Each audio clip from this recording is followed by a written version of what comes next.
masasabi niyo sa pagkapanalo ng Davao sa secondary points sa pagdating pambansa? Congratulations sa Dabra for winning the basketball category sa Dabra sa Ilocos Norte. Congratulations po. At bilang chairman naman po ng Senate Committee on Sports, ay kinocongratulate ko rin po ang lahat ng participants and of course ang NCR as overall champion. Alam ko, nanalo man o natalo, importante, binigay niyo po ang lahat. Congratulations sa lahat ng participants. At bilang chairman ng Senate Committee on Sports, patuloy po ang aking suporta sa inyo. We can produce more Olympic medalists. Kaya-kaya po natin.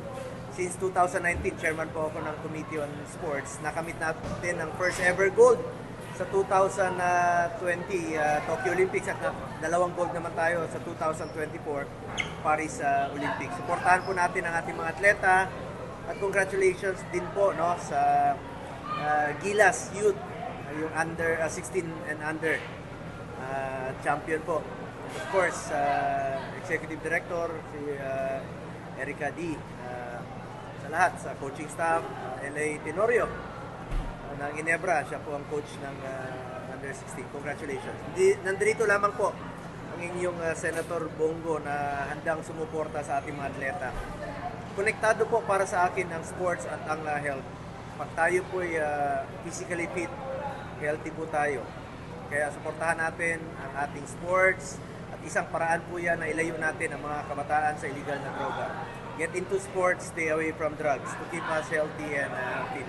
Meron tayong eskwelahan sa New Clark City, National Academy of Sports, kung saan po pwede na mag-aral at the same time mag-training ang student-athlete. Sayang naman yung pinatayo natin noong 2019 na hindi magamit. Ginawa natin eskwelahan, National Academy of Sports. Yan po ang plano ko sa aking pangalawang termino na maging regionalized po ito. Na sana paramihin po itong eskwelahan na ito na magkakaroon po ng pagkakataon yung mga student-athletes na pwede mag-aral at the same time mag-training. Walang masasayang, walang masasakripisyo na panahon po. Pwede pagsabayin po ito. Education, napaka-importante rin po sa akin. Yan po yung aking plano isulong rin po, no? Yung nung naaprubahan nung panahon ni Pangulong Duterte, itong free tertiary education, yun po, plano ko rin po, expanded para may mga choices po ang ating mga estudyante at mga kabataan. So, salamat po. Congratulations. Mabuhay po ang atletang Pilipino. Mabuhay po ang Pilipinas. Isang question lang, no? Since nabiyayaan ka ng isa pang term sa Senate, ano pa nakikita mong kulang sa sports natin? Suporta ng pribado at gobyerno dapat pagsasabay niyan. Hindi kaya ng gobyerno lang, hindi rin po kaya ng pribado lang.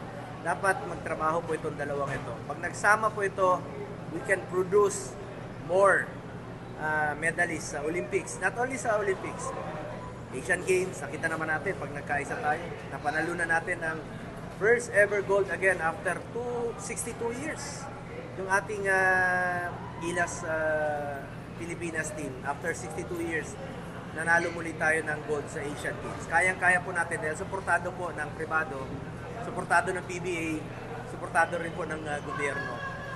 Pag nagkaisa po ito, kita niyo yung FIBA World Cup noong 2023. Ang ganda po ng preparasyon, ang ganda po ng koordinasyon. Pag nagsama-sama po ang lahat, kayang-kaya po. So, ako naman, importante po sa akin ang grassroots sports program. Diyan natin na-discover sa malalayong lugar itong mga potential athletes natin na hindi po nabibigyan ng pagkakataon. Ako naman bilang chairman ng sports, basketball fan since 1983, 1984. Diyan pa sa Ultra noon. Noong 1985 lumipat sa Ultra. Ngayon nakakatuwa, pumunta ako ng Field Sports. Natulungan natin na masulong yung mga repair, kagamitan. Importante po rito, suporta sa atleta. Yung mga atleta natin, dapat focus lang sila sa laro.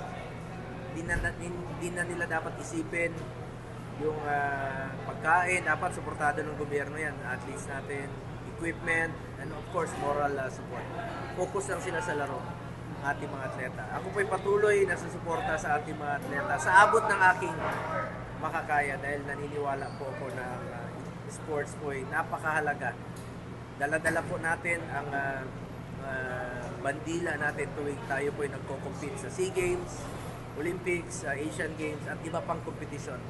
Magagaling po ang Philippine athletes, mga Pilipino athletes, magagaling po, may potential. Hindi, ang puso natin, mas malaki po kaysa sa kanila.